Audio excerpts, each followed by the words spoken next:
And in the second part of the session, we're going to be looking at learning through content in primary ELT.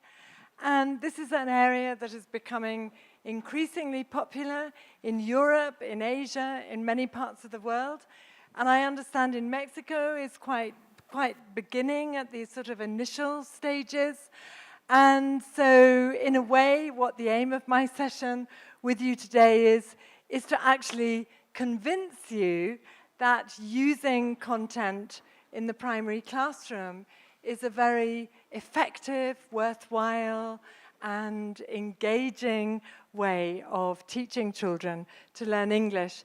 And I'd just like to start off by exploring just a little bit the role of language in primary school.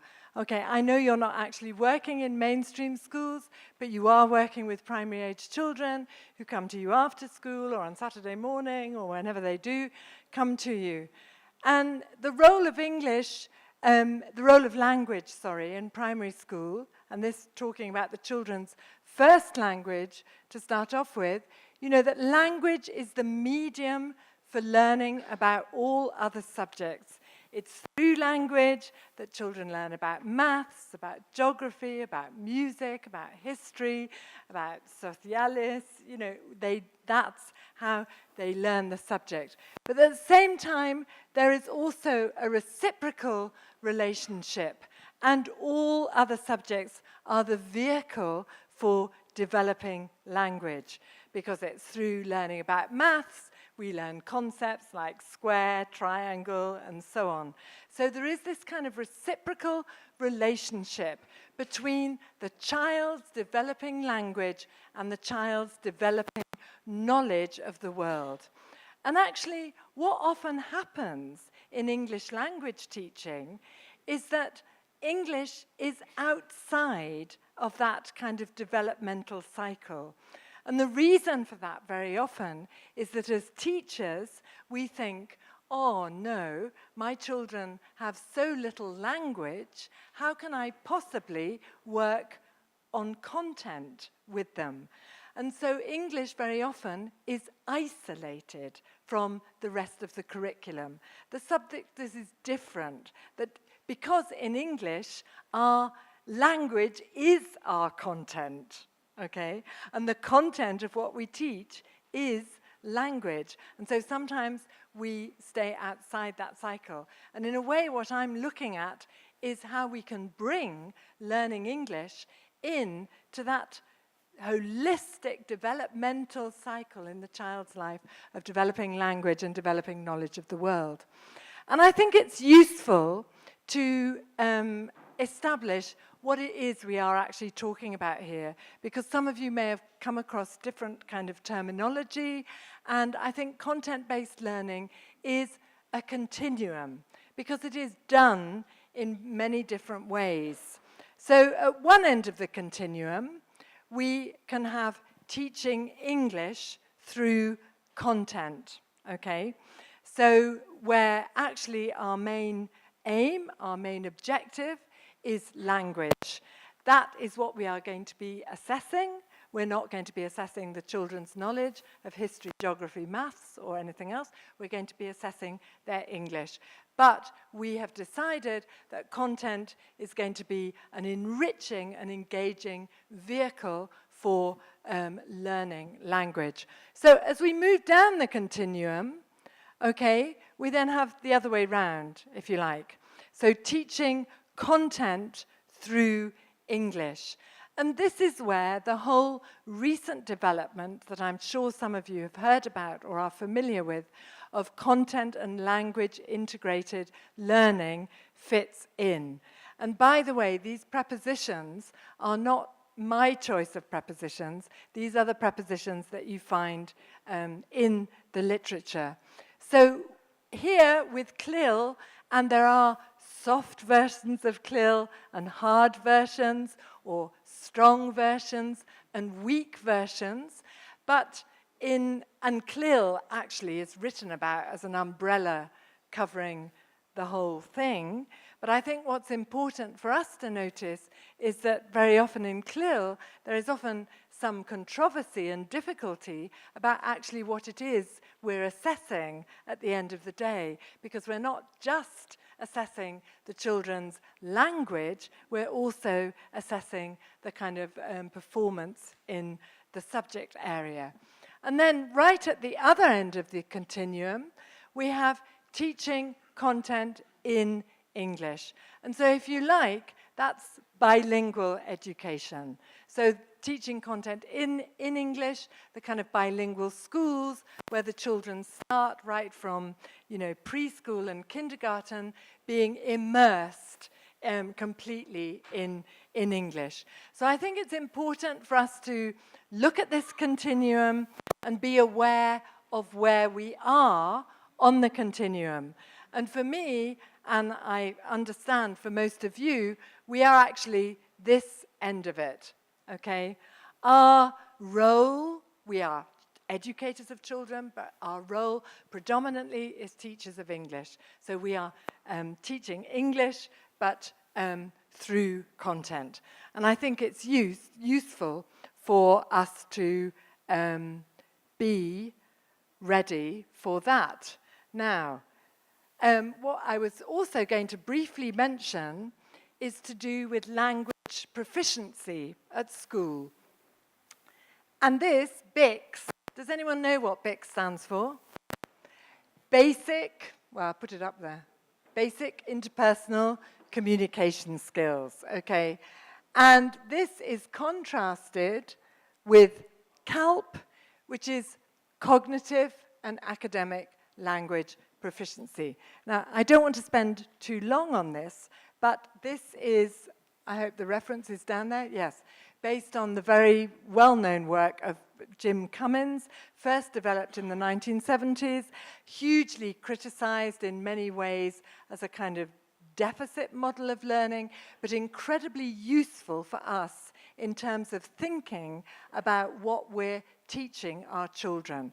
Because we are essentially, in our language classes, often focusing on this basic, the basic interpersonal communication skills, but increasingly, and thinking in the context of life skills that we saw in the last session, we are integrating this cognitive and academic language proficiency into our lessons as well in order to help children with those foundations of thinking skills and so on, which go across the whole curriculum. And BICS, of course, is normally context embedded and cognitively undemanding. Those are the typical kinds of features. So, for example, a story with pictures, like that tiger story we saw before the break, cognitively undemanding in terms of actually intellectual challenge. Whereas, of course, this contrasts with CALP, which tends to be context reduced, okay, and cognitively demanding. So by context reduced, for example, children just have a text with no scaffolding, no pictures or support to support their understanding, and it is intellectually, cognitively, analytically, and so on, challenging. And actually, it's quite useful to look at Cummins' quadrants in order to be able to situate the kind of demands on children. So, for example, something that's, can you see my clicker? I can't see it now. Something that's cognitively undemanding and context embedded might be, a picture book, for example. Something that is context embedded and cognitively demanding might be a hands-on science experiment, okay, where you've actually got the context, but it's pretty challenging. Something that is cognitively undemanding and context reduced might be a phone call you have, with a friend chatting about what happened at school yesterday, for example. And content reduced and cognitively demanding, okay, which is the most difficult, will be that kind of text that children have to deal with without any kind of support at all. And actually, very often, the transition from primary to secondary school, where suddenly that kind of context of pictures, of support, of music, of questions, of body language, suddenly that's taken away, and children have to deal with abstract and cognitively demanding kind of texts. And so I think it helps us to situate the kind of challenge that we're giving to our children, especially with content. And with content, we essentially, at our end of the continuum, the teaching English through content, we want to be building on content and concepts that are familiar with children, rather than introducing new concepts, new content, and new language all at the same time, which can be very overwhelming. And I think it's also helpful for us to remember, to keep in mind, although these days this model is not exactly criticized, but is adapted to reflect the plurilingual nature of learning that I touched on just before the break, that actually, us as operators, all of us, we are plurilingual. We're using our different languages all the time. But I think what's important here is in this iceberg model that underlying the surface is this underlying proficiency. So that actually the kind of skills and analytic reasoning and many of the things that we teach children in our English classes are actually going to be things that they can also use in other subjects across the curriculum, because it goes across languages. And we know this one way. For example, children who are more literate in their first language, children who are more literate come to our classes more literate in Spanish, we know that that is likely to be a good predictor of how they are going to get on in their literacy development in English. So, with that kind of background, how do we go about it in primary ELT? We are, above all, language teachers, but we can never just be language teachers with children. We are educators. And if we recognize that introducing content is a way of making language meaningful, purposeful, relevant, engaging, and so on for children, what are the kind of things that we can do?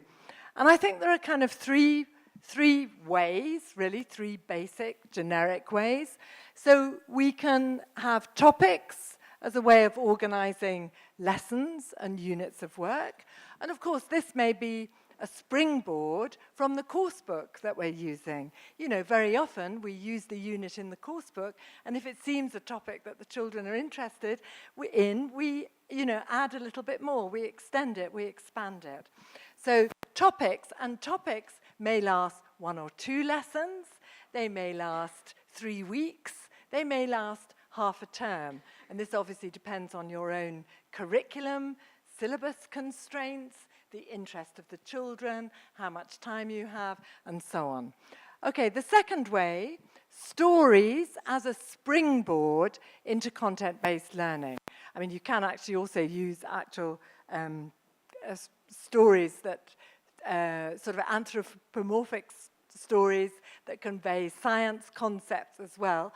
But stories can very often be a springboard into content-based learning and content-based activities that build on other areas of the curriculum and enrich an existing ELT syllabus. So this is where we take an activity from another area of the curriculum.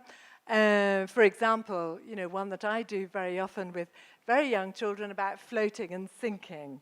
It floats, it sinks. Okay, so what's my agenda? That horrible S on the third person present simple in English, but actually through a simple science experiment and learning about objects that sink and float, we are practicing that language. And so if we have a topic at the center of our organizational framework, we then design different activities, and this is just generically, the number of lessons and so on is going to depend. And for each activity, we're going to look at the language. We're going to think about how much language is receptive, how much is productive, how much of it is cognates, that's going to be really easy for them, and how much isn't. So we're going to think about the language. We're going to think about the skills. We're going to think about the 4 typical listening, reading, speaking, writing, but we're also going to think about thinking skills that we talked about in the last session, the analysis, the critical thinking, the creative thinking, and so on. And I would suggest we're also going to think about social skills and the turn-taking and the collaborating and how much do we have of each. We're also going to need to think about attitudes and values, okay, and we touched on that a little bit, for example, with the story of the tiger's stripe in the last session. We're going to think about concepts. What concepts are we actually building on? With little children, concepts of big, little, up, down. What are the concepts that we're building on? And the kind of curriculum links. What areas of the curriculum am I linking to? And of course, it always helps hugely if I know all your children are going to different schools. So it's perhaps impossible for you to do this in a very synchronized way, but at least to know the kind of content and concepts that children are covering at school at different ages, so that you make sure that you're making curriculum links that actually make sense in terms of the overall pedagogical development in the child's, journey through school, if you like. Okay, so I think that's enough, sort of spiel about content. How do we go about it in practice? And so we're going to have a look at some ways of going about it in practice, a topic, a story, a series of activities that are based on understanding from other areas of the curriculum. And I want to start with the topic and a very basic level of understanding. Young children, I'm thinking, sort of first year. Well, who you're thinking of in a Mexican context. In my Spanish context, I'm thinking of sort of primary year 1, possibly the last year of pre-primary, and so on. Okay. But what I want to start off with is something very, very basic, because teachers often say to me, but Carol, it's all very well to talk about content, but my children don't know any English, so how can I do content? So I just want to kind of look at how we might, obviously not a whole topic, but just give a flavor of how we might work with a topic. Okay, and so this topic is about, I wonder if you can guess what it's about. They're not the bees, very good. Bees are one. Insects, okay, more than insects. Little tiny animals, Okay, and we might, this is where I need 3 hands. You can't do this with a microphone. Okay, you might have your flashcards and do some of your, typical teaching thing with flashcards. You all use flashcards, don't you? Yeah, flashcards, real traditional ones or digital ones, in all the kind of different ways that you can, introduce words with flashcards. So this one is called Flash. Are you ready? Everybody looking? Are you ready? And this is butterfly. Fantastic. Butterfly. It's a butterfly. And so on. Okay. So it's a butterfly. Let's try another way. Okay. Are you ready? Are you all looking? And this one is okay. And the children, of course, might call it out. They will if they don't know their own language. Okay, ready? Ladybugs or ladybird. Ladybug or bird, whichever you say. Okay, lovely. Fantastic. And let's do one more way. Just one more way to show you these little ideas. Everybody looking? Yes. Okay, I know they're a little bit small for you guys at the back. I hope you don't mind. Apply. So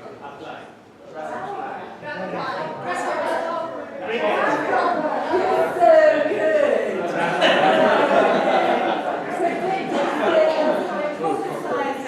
You're absolutely right. It's a grasshopper. Okay.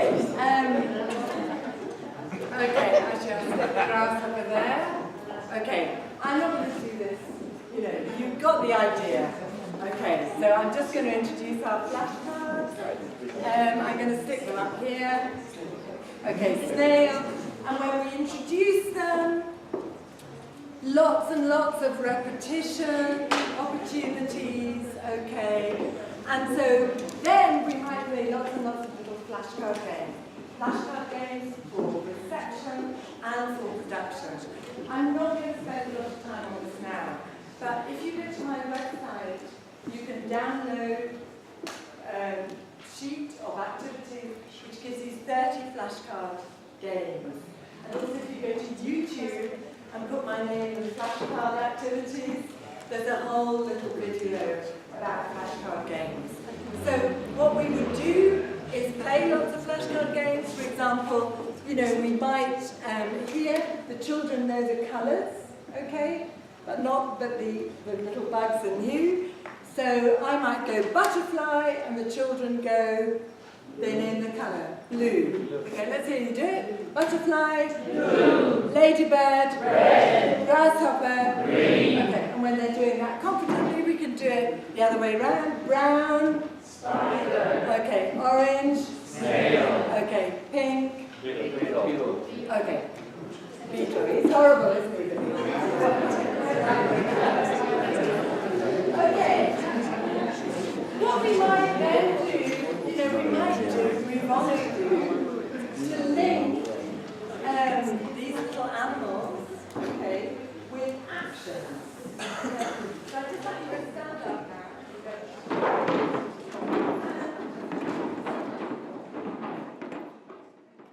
With this game, you just do the action, and when I say stop, you freeze. Okay?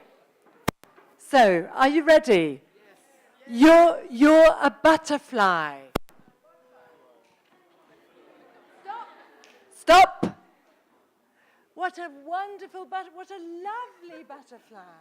Fantastic red butterfly over there. Okay, very good. You're a beetle. Walk.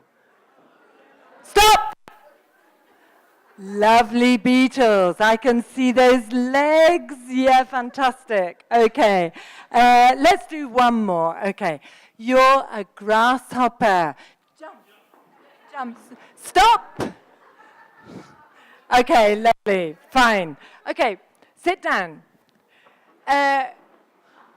You might say to me, I'm not doing that with my kids. This will be chaos. And I would say, well then, we must think about how we do it. And if we get the whole class standing up, being butterflies, and we think we'll never get them sitting down again, it's better not to. So then we can have little groups, okay? And I say, group one, for example, stand up, and I whisper to them, you're a butterfly. And they do the butterfly, and the other children guess. Okay, so always we want multi-sensory kinesthetic activities in our classes. But we have to manage and control our classes. And I know very well, I'm realistic, I know that 25 butterflies is often a recipe for chaos. So don't do it, okay? If you're worried, you can also do it with your hand. Well, let's do another one now with our hands. Okay, so moving on with our little topic, we might do a little poem. Okay, so here we have a lot of bugs up here. We've worked on the vocabulary. Obviously, I'm not working on the vocabulary in detail with you, but we have worked on the vocabulary. And I don't want all my children standing up. So we're going to do this with our hands. So please, could everybody get ready? I'll do it here. Could you get ready to make a nice beetle with your hand, okay? And you can join in saying the rhyme with me. Okay, you ready? Well, the first time I'll do it, obviously, but okay. So, beetles walk. Beetles walk. Butterflies fly. Butterflies fly. Grasshoppers jump. Grasshoppers jump. Ladybirds fly. Ladybirds fly. Snails crawl. Snails crawl. Spiders run up the wall. Spiders run up the wall. Okay, lovely. With children, first of all, I would just get them to listen and tell me the little animals that are in the rhyme that are up here, and the next time we would act it out. And with young children, 6-year-old, they're very busy looking at how to make their hands into butterflies. And if they're busy doing that, this means they're less likely to be doing this with their neighbor. Okay, we might also move on in our topic, okay, because we've learned the names of the little animals. We've also named the actions. And the children know colors and some numbers. And what we're doing is building up to actually doing a little classification activity. So here, for example, a counting caterpillar, okay? And I will just ask the children, for example, now, how many legs has the caterpillar got? Thank you very much. That was just a test to see you're still awake after your coffee. Okay, how many now? 6. Okay, how many now? 8. Okay, and with children, depending on the amount of practice, it would be how many now? 8. Let's count them together. 1, 2, 3, and so on, okay? Which I'm obviously not going to do with you. Okay, but actually what we're doing, we're introducing the idea of legs. We're introducing the idea of counting. And what we're moving on to with our content-based learning is actually a little classification activity. Because what we are going to learn, and this of course is what you do in science, this is how bugs are classified. So an insect has got, or an insect has, depending which kind of English you're teaching, 6 legs, okay? So then the children themselves count the legs and classify them in the right place, okay? So here we are talking about very, very simple language. The children know colors, they know numbers, legs, it's got, that's really basically it. And yet, we are introducing that idea of classification. And of course, we might link that, I like to link this, to actually learning about the life cycle of the butterfly. And of course, you all know, I'm sure you all know, the hungry caterpillar, okay? Or we might use a little reader like this, okay, which is called Is It a Butterfly? And tells the life cycle of the butterfly through 2 little animals. So it's sunny, snail and bee are in the garden. Look, says snail. Where, says bee? Under the leaf, says snail. And all the children in the class want to come and turn around. I have one of these books which is all torn, I'm afraid, because of children. So they come and have a look. I'm a butterfly, and so on, the book goes. I'm not, 2 weeks later. But what is lovely with this, okay, 2 weeks later, hello snail, says bee. Hello bee, look under the leaf. Hello, we're little caterpillars. Wow, says bee, amazing. And it goes on like this. And the children get the rhythm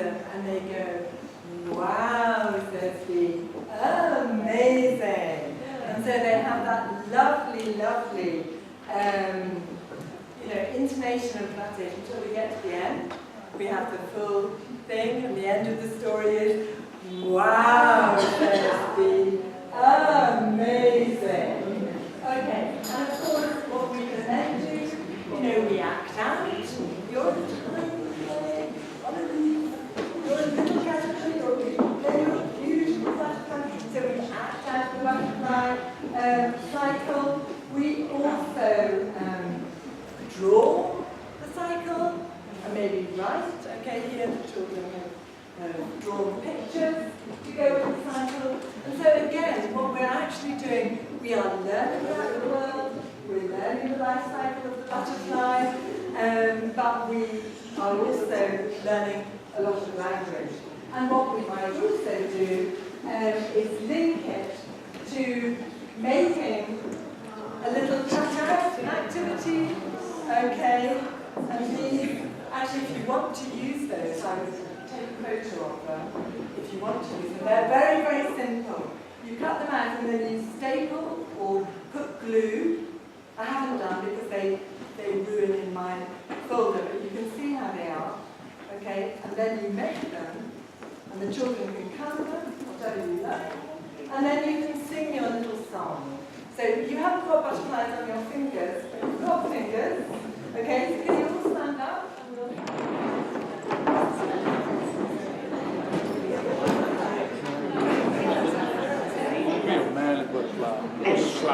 Sing a song.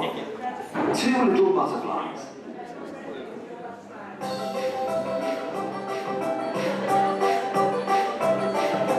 Two little butterflies sitting in a tree. One named Lucy, one named Lee. Fly away, Lucy, fly away, Lee.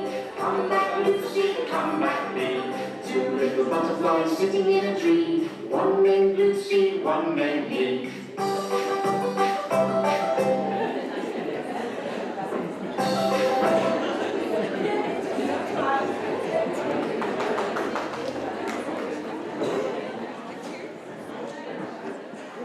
Okay, so that topic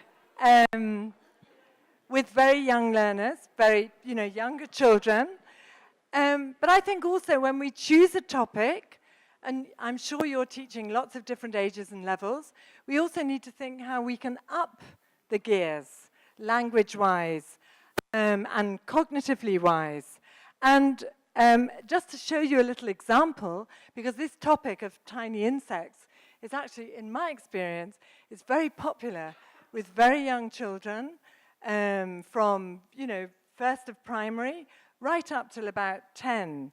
And in fact, I have to warn you that if you do it, you're likely to have children turning up the next day with shoe boxes full of silkworms that they want you to look at, so you have not to be too squeamish. Okay. But moving up the gear, this, for example, this is a generic idea that you can have any content with this. And I learnt about it from this Griffiths and Burns book.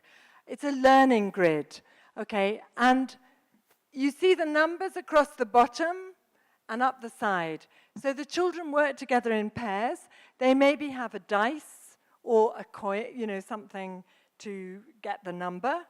And so one child throws maybe, a 3 and a 3 and gets, a 2 and a 3 and gets a B, okay? And then the other one throws a 1 and a 2 and gets the beetle. And they have to make up a sentence comparing the two. So maybe the bee can fly, the bee can fly. The bee can fly, but the butterfly can't, okay? Or it may be even smarter language, the bee can fly whereas the butterfly. Or both the bee and the butterfly can fly.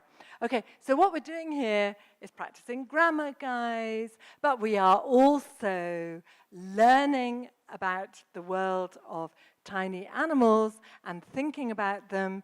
The mosquito and the, what's another one that stings? The mosquito and the bee both sting.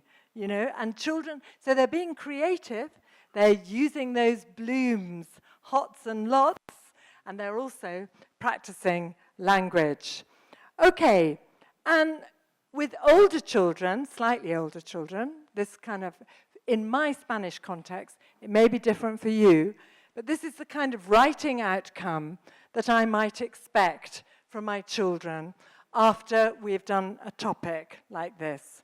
So they would be able to produce a paragraph like that, okay? And the way I work with diversity and mixed ability is that I have cards like this with the gaps that actually children can use if they feel they need them, okay? So that actually the children who need more support with their writing, some children can write a paragraph without that support at the end, other children need that support. And in my experience, whether I'm working with small groups or big groups, there is always this range of ability difference. And it's very nice if you can provide these cards and not make it into a, you know, it's not any kind of humiliation if you take the card. You know, maybe because you're not, you can't think of what to say, so you want to use the card to get that extra support.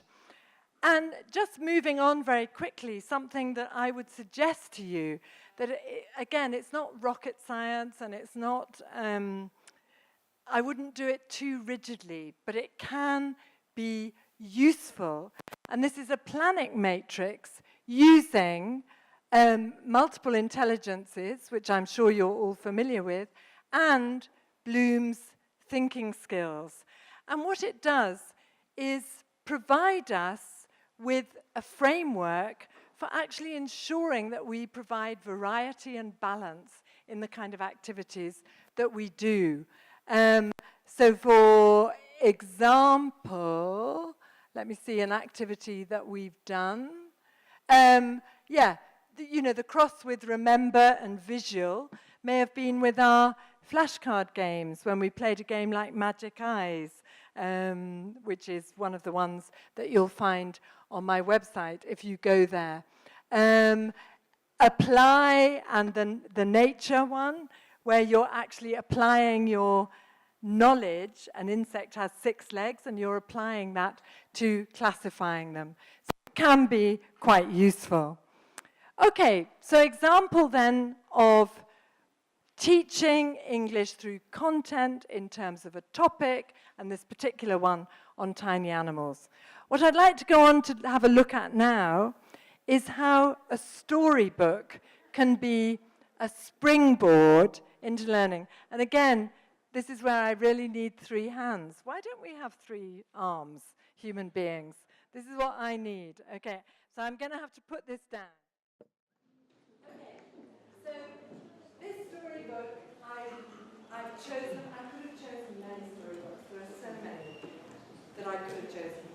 However, I am also very aware of how picture books like this are difficult and expensive for you to buy. I know that. Maybe you have some in the school that you can use. So one of the reasons I've chosen this one is partly because there's a lovely film version on YouTube that anybody can access. And the second reason is a book that I've written materials to accompany, and which are freely downloadable from the British Council website. So I thought, even if you don't have the book, you know, if you like it, you'd be able to make it useful. Okay, and so this book features Charlie and Lola, okay, and it's by this wonderful author, Lauren Child, who is so creative, and her artwork is a wonderful mixture of photos and pictures. And Charlie is the big brother of Lola. And very often when we're reading stories with children, the back page is super useful, okay, for introducing it. And on the back page, this is what it says. Charlie has his little sister, Lola. Sometimes he has to give her dinner. This is a hard job because Lola is a very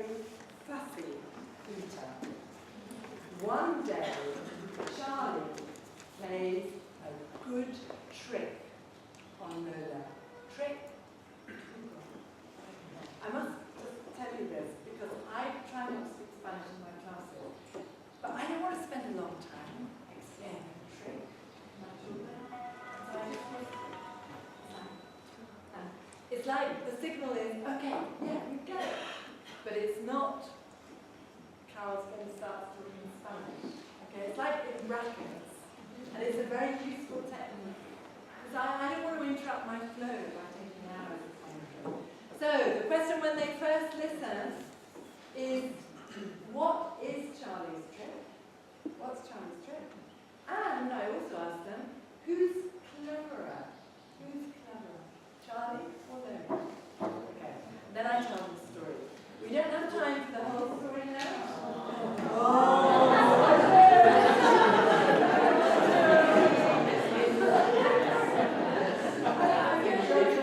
I'm going to give you a flavour of the story, which is I will not ever, never eat a tomato. Okay. So, I have this little sister Lola.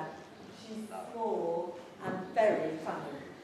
Sometimes I have to keep an eye on her.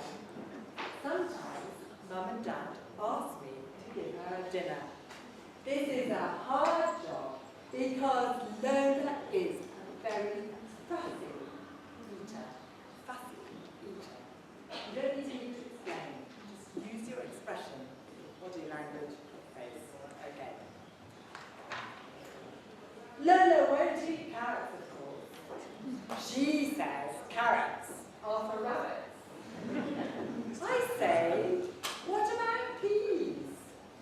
Lola says, peas are too small and too green. One day I played a good trick on her. She was sitting at the table waiting for her dinner, and Lola said, I do not eat peas or carrots or potatoes or mushrooms or spaghetti. Okay, you got the idea. And I absolutely will not ever, no, never eat a tomato. My So, Lola looks at the table. But why are those carrots there, Charlie? I don't ever eat carrots. And I said, oh, you think those are carrots? They are not carrots. They are orange sticks from Jupiter. They look just like carrots to me, says Lola. But how can they be carrots? Carrots don't grow on Jupiter. That's true, says Lola. Well, maybe I'll try just one. If they're all the way from Jupiter. Not too bad. Taking another bite. Then Lola sees some peas. I don't eat peas, says Lola. I say, these are not peas. Of course they are not. These are green drops from Greenland. They are made out of green and fall from the sky. I don't eat green things, says Lola. Oh, goody, I say. I'll have your share. Green drops are so incredibly rare. Well, maybe I'll just nibble one or two. Oh, quite tasty, says Lola. Okay, and it goes on like that. Okay, and I'm so sorry. And yeah, just this shows the power of stories, eh? But this is at the end, okay? Remember who's clever and so on? So the tricks go on like that. And then Lola says, Charlie, will you pass me one of those, please? And I say, what?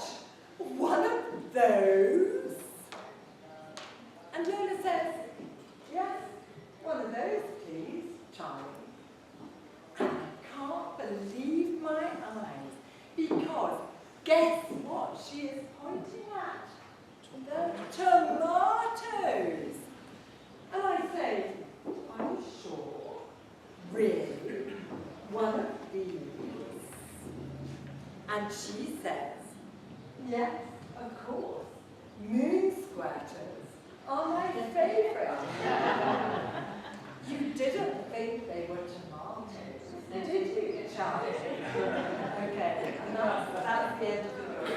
Okay, so it's a lovely, lovely story. Using it as a springboard into work on food, but also remember what we said about fix and help, and actually integrating the two. So to give you an example of some of the things I do, okay, here it's to do with vocabulary recall. I didn't read all this page to you, but we play Lola's memory game. Okay, so I give the children 1 or 2 minutes to look at the page, to remember the food, and then I take the image away, and they have to write down as many as they can remember. And if we want to link this to spelling, correct spelling and vocabulary, we can. Okay, so actually it's visual, it's memorization, it's vocabulary, and so on. So Lola's memory game. What I also do with children is we say Lola's food wrap. Okay? And I'd like you to do this with me now, because it's lovely for the stress. I've underlined the stress there, okay? And so, Lola's food wrap, we go. Everybody all together.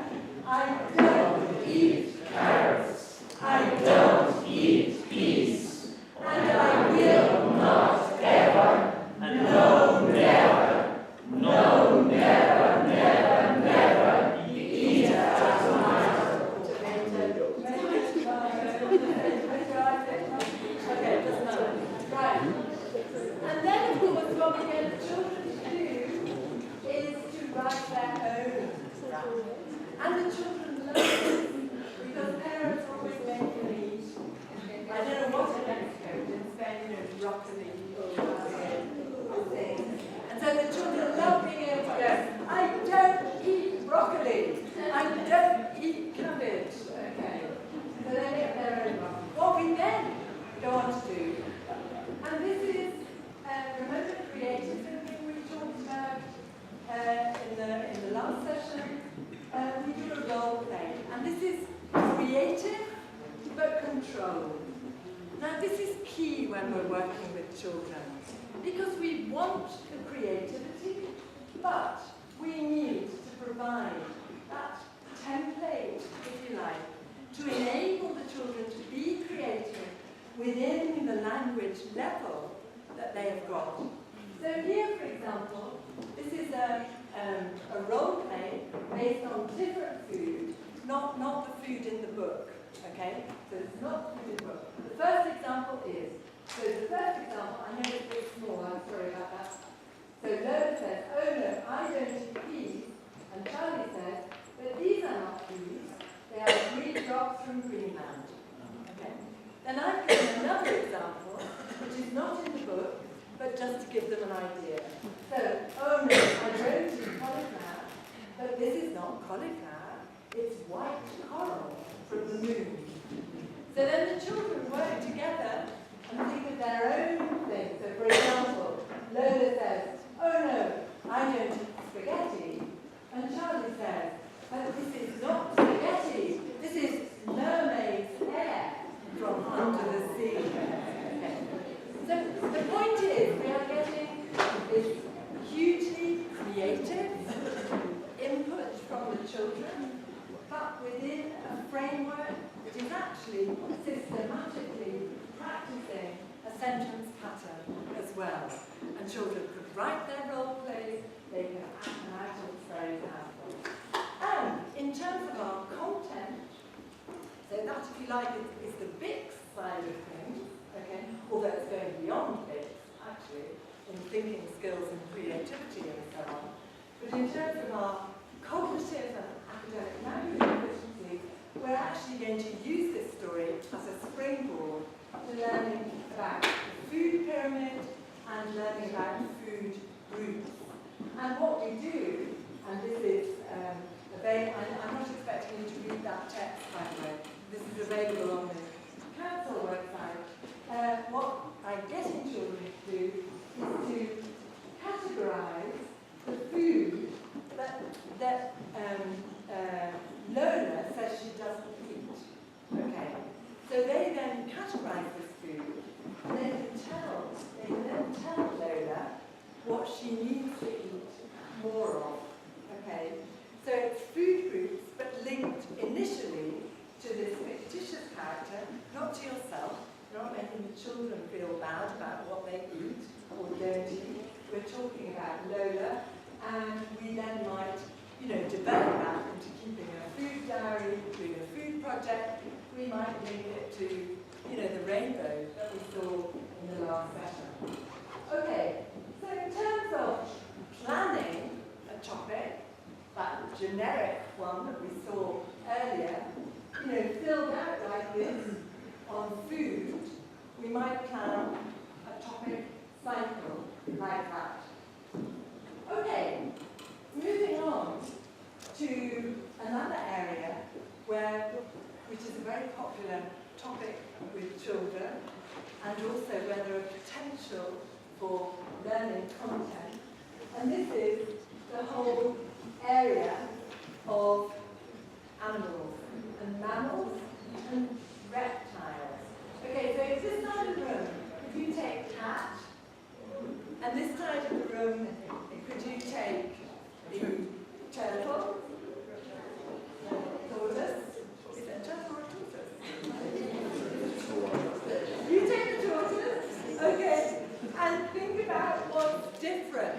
What's different about the cat and the tortoise? Okay, just talk about it for a minute.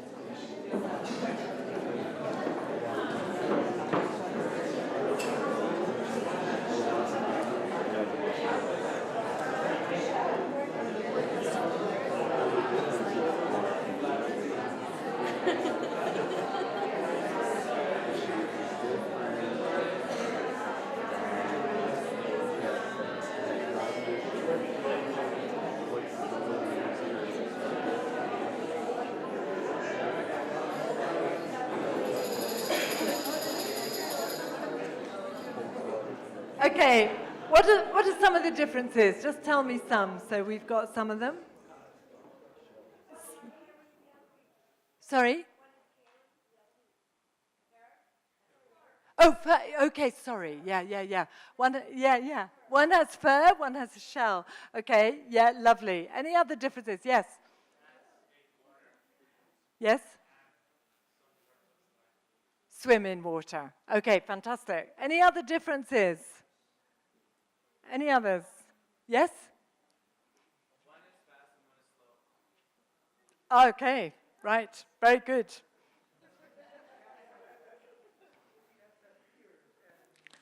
And they don't. Okay, fantastic. Any other things?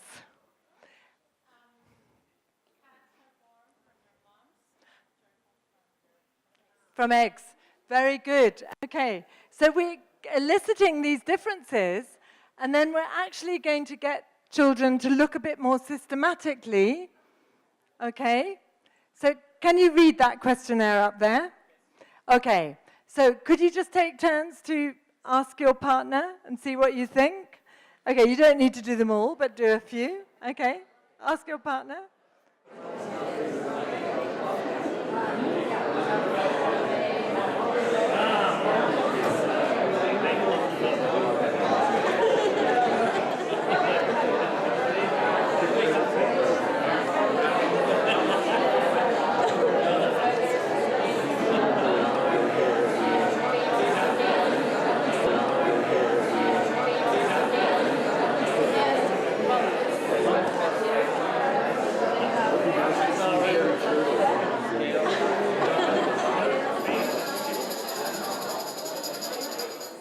Okay, that's fine. I'm not gonna check the answers here. I think you've got the idea. And I think you can see here again the way that we are learning about content, but we're also very systematically practicing language, okay? I didn't insist that you ask the questions out loud, you know, but with the children, we would do it in a more systematic way. So they are practicing those present tense questions there. What we're going to do now, having, you know, we've taught vocabulary on the topic, we've found out what the children know, we've asked these questions, we've done this survey. We're actually going to watch a little video, okay? And I'm going to divide you into 3 groups to watch this little video. And I would like everyone up here, okay, everyone here, I would like you to watch the video and tell me what you learn about mammals in the video. What do you learn about mammals? Over here, okay, this side of the room, not going up there, this side of the room, I want you to tell me what you learn about reptiles, okay? And this side of the room, these guys up the middle here, okay, I want you to be able to tell me at the end all the animals you see in the film. Oh, yes, all the animals. Okay, so are you ready to watch then? Okay, off we go.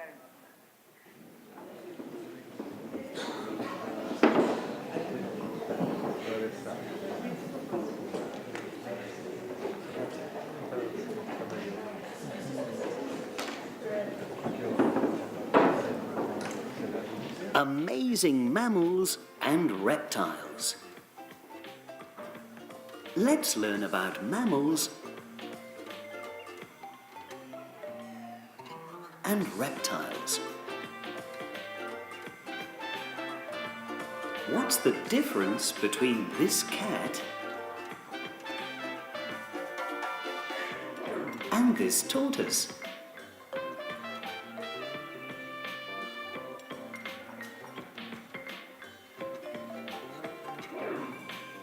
What's the difference between this polar bear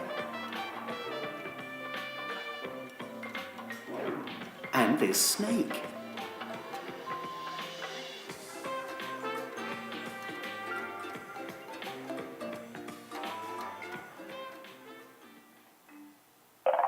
Cats and polar bears are mammals. Mammals have got warm blood. And they've got fur or hair.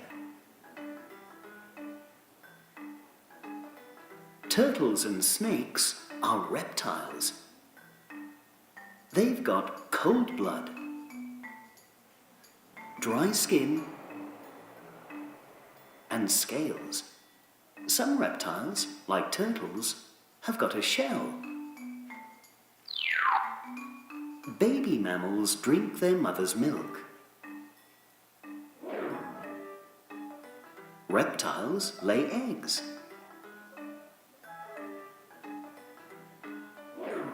This mammal is a monkey. It's got grey, orange and brown fur, ears and a long tail. It lives in the rainforest. This reptile is a chameleon. It's got scales and a long tail. It lives in the rainforest too. What other amazing mammals and reptiles do you know?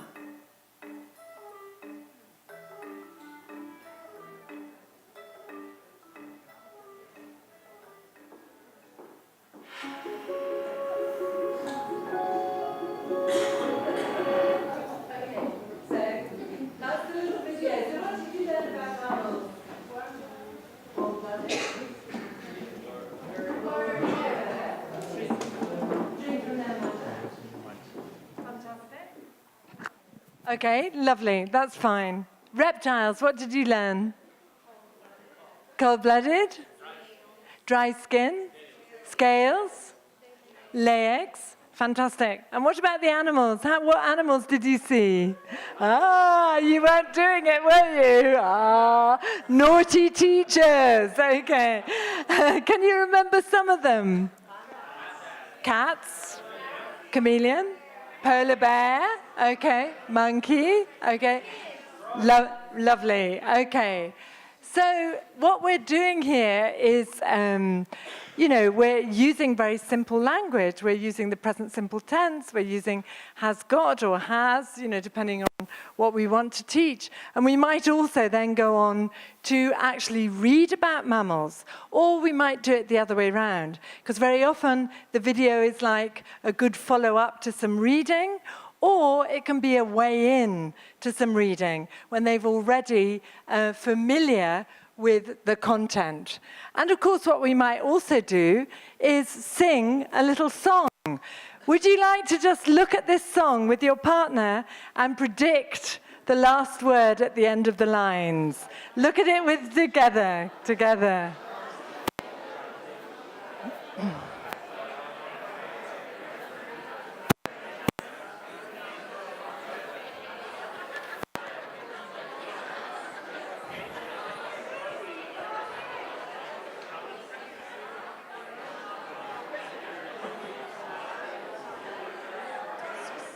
Okay. Fantastic.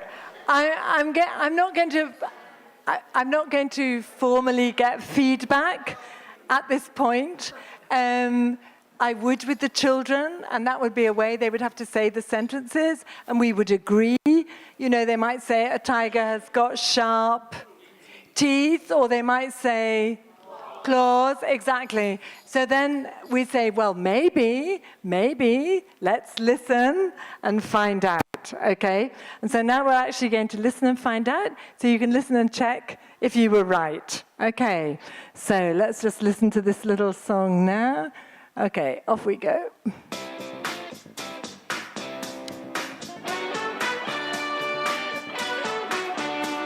Yeah, do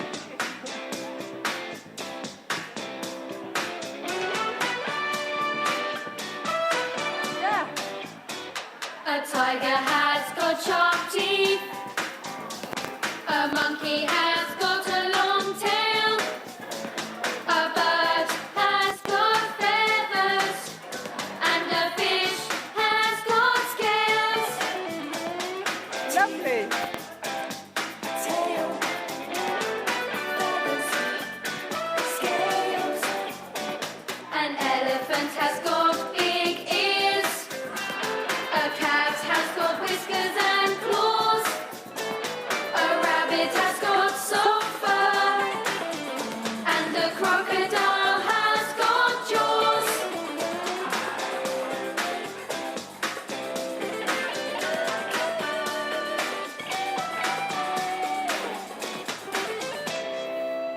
Okay, so a lovely way of reviewing the vocabulary there. Okay, I should have got you all up dancing. I'm sorry I was the only one able to enjoy that. So there you are with the answers there.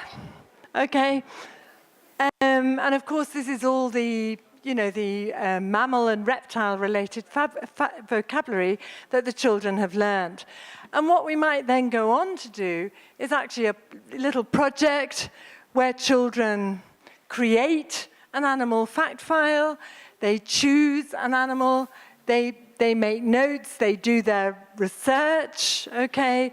And you may identify, very simple like National Geographic websites, kids' websites, for them to do this research, or they might use books to do it. We would also build in the classroom language, because we have to remember that our focus, remember, we're using the content to learn English. Our focus is that we want them to be communicating in English. So we might also do a little bit of work on classroom language when you are doing, research on a website about an animal. Okay, so we're coming up to 1:30. I think we started back a little bit late.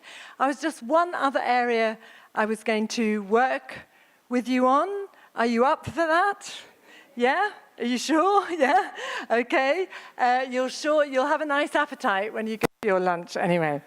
Okay. And this last area I want to share with you is actually an area that I think in children's education is often very neglected. it's the whole area to do with visual literacy and looking at pictures, observing and understanding. And so this is actually learning to talk about art, okay? And this is, based on what art teachers do with their children. So actually, when you look at a painting, you're invited in this text. I'm not asking you to read the text, but they talk about use your eyes to go for a walk around the picture. So it's a lovely idea with your eyes. You walk around the picture, and then you look at the top, the bottom, the middle, things that are close, things that are far away.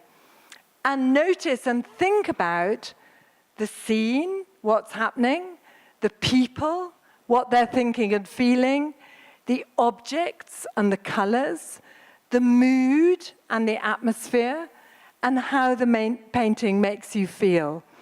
And the text there says, when you look at a painting like this, it helps you to give a personal response and to think in a critical and creative way.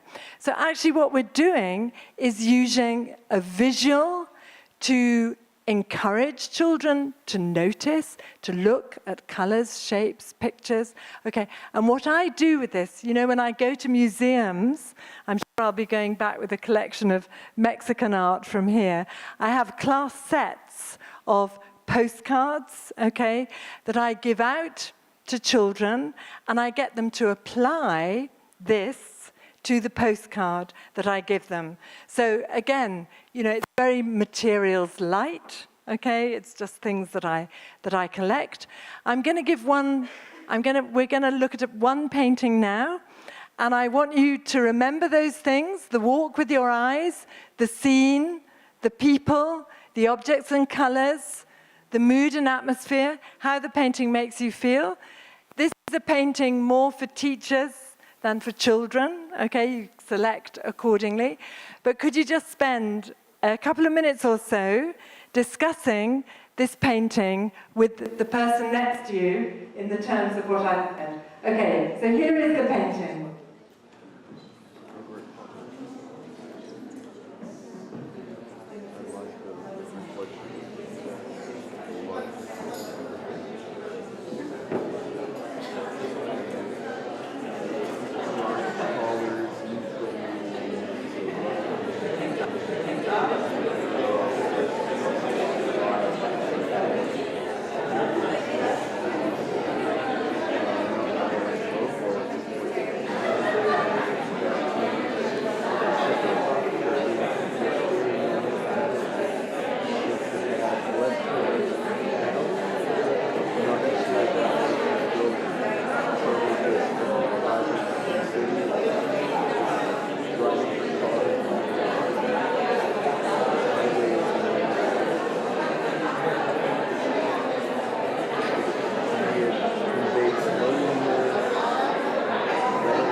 Okay. I bring you back together. It's very powerful, this painting, isn't it? Anybody like to say anything about the painting, about any of those things? Just, yeah? Yeah, go on. Yes? It makes me feel like it's a gloomy, rainy day. A gloomy rain. And why is that? That's because of this position of the face and just the outside looks dark. Right, her face, the expression on her face, and it's dark, isn't it? Very dark colors. Lovely, yes.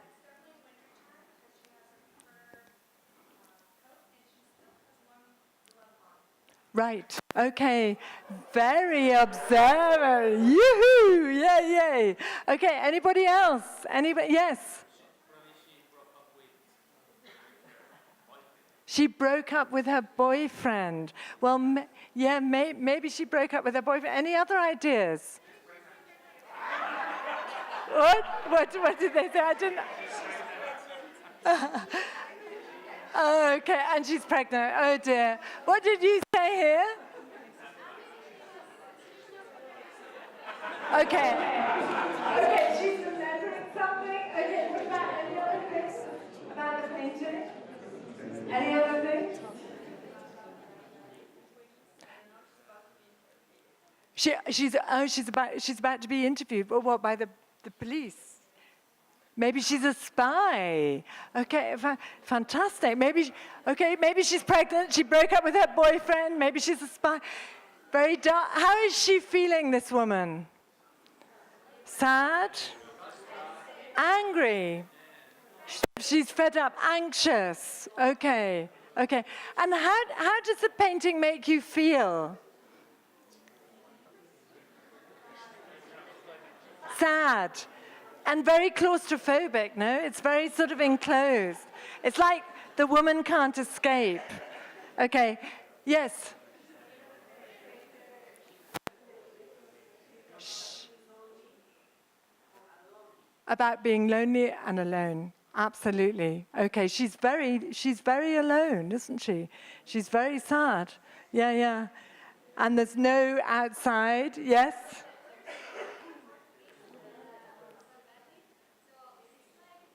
Saudade. See, I know saudade. I lived in Portugal. The nostalgia, for the dark nostalgia. Yes, it is like saudade. Okay, very good. Are you Portuguese then? Brazilian? You just know it. Okay, fantastic. This painting, just to put you out of your agony, do you know who it's by the way? It's Edward Hopper, and it's 1927, and this woman is in an automated diner. Okay, one of those automated, and actually, I mean, apparently, because the 1920s was all the kind of, the gay dancing 20, that kind of, but actually there was a whole margin of society who was outside of that, who was excluded, and, it's very, very oppressive, this dark, she can't get out of the room. Anyway, it's a very powerful painting, but I think you can see how a painting, some of your ideas, I mean, I wondered whether you might say, she's a teacher thinking, what on earth is she going to do? What on earth is she going to do for her lesson tomorrow? Okay, but what I would just like to say, just to finish this, actually what we're doing here when we look at art in this way, we are actually building up, descriptive skills. Students then go away, they maybe choose a painting that they write a paragraph about following these guidelines given in the text. They write their own. So we're helping them to do descriptive writing, but also we are developing their critical, creative, divergent thinking in relation to the arts. Okay, so just very quickly now to finish, I hope I've convinced you of the benefits of learning through content. And I think it's not rocket science, but actually our lessons become more interesting and enjoyable. That there is a motivation in children to learn about the real world.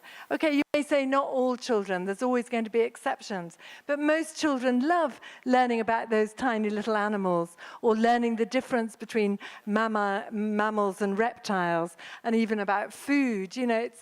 They are motivated to learn about the real world.